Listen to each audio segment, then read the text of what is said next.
Eliseo Arconte te dirá aquello que no quieres escuchar. Saludos a todas las personas que estáis al otro lado de la pantalla. La leyenda del hombre pez de Liérganes hubiera sido una historia que, de haber sucedido en la antigua Grecia, hubiera creado un mito de un ser prodigioso de los mares, mitad pez, mitad hombre, con las propiedades de una sirena, sin lugar a dudas.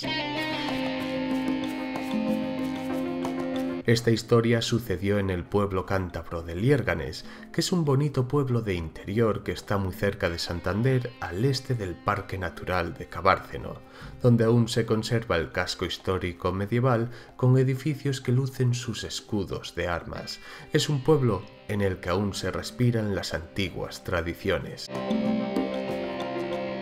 Ha sido tal el impacto de la historia que nos ha llegado hasta nuestros días del hombre pez de Liérganes, del que es originario el personaje del que vamos a hablar. Hay un centro de interpretación que no pude visitar porque cuando fui al pueblo estaba cerrado, y una escultura representando al hombre pez a la vera del río Miera, que tiene una placa que reza lo siguiente: su proeza atravesando el océano del norte al sur de España, si no fue verdad, mereció serlo.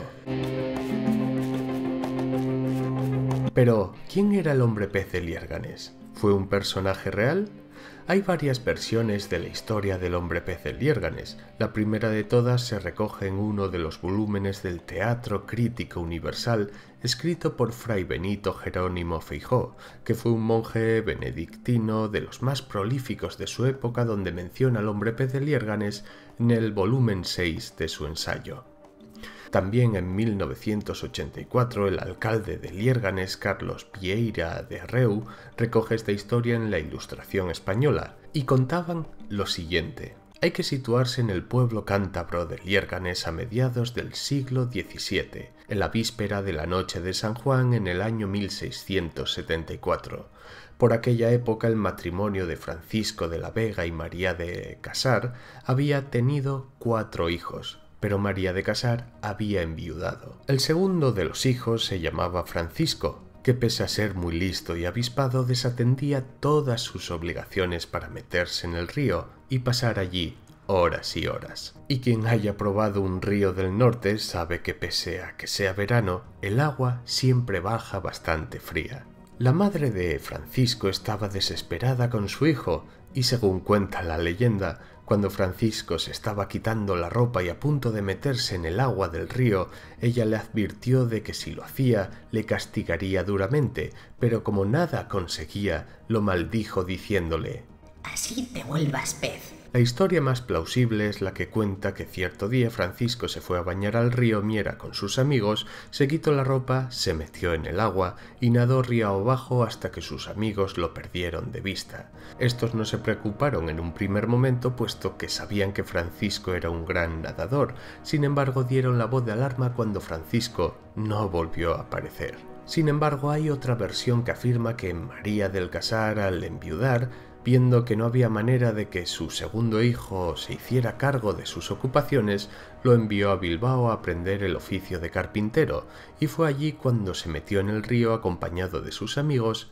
y desapareció. Cuando todo el mundo ya daba por desaparecido a Francisco, 5 años más tarde, en la bahía de Cádiz, en el año 1679, unos pescadores que faenaban en la bahía gaditana avistan un ser acuático con aparente forma humana, en el que cuando se acercaban para divisarlo mejor, éste se zambullía en las aguas y desaparecía por completo, así por varios días, hasta que tirándole pan al agua y cercándolo con las redes de pesca, lo consiguieron atrapar. Una vez en el barco, los pescadores miraron con asombro a un hombre que parecía joven, con los músculos bien definidos, con una piel bastante pálida y un cabello rojizo, pero lo más sorprendente de la descripción es que este ser tenía una cinta de escamas que iba desde la garganta hasta el estómago, otra igual por el espinazo y unas uñas bastante desgastadas y corroídas, seguramente por el salitre. Los pescadores llevaron a esta criatura con los frailes del convento de San Francisco,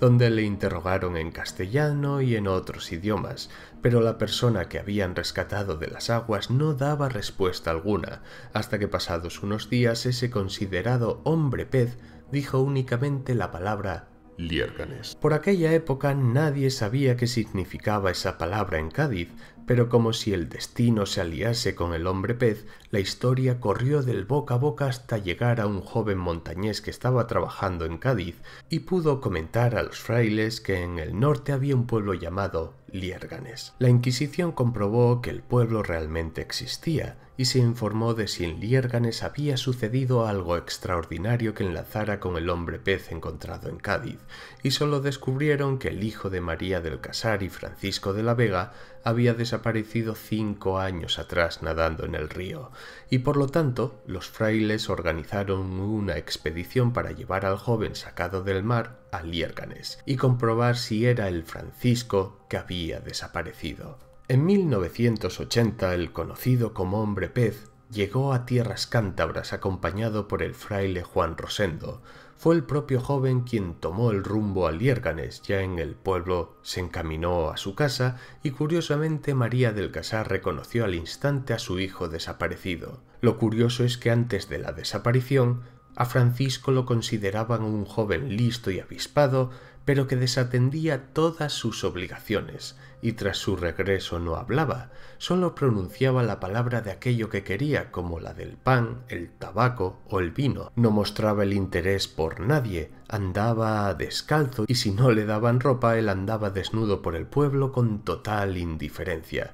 Y lo más curioso es que si le mandaban algún recado, Francisco, de manera servicial, lo hacía.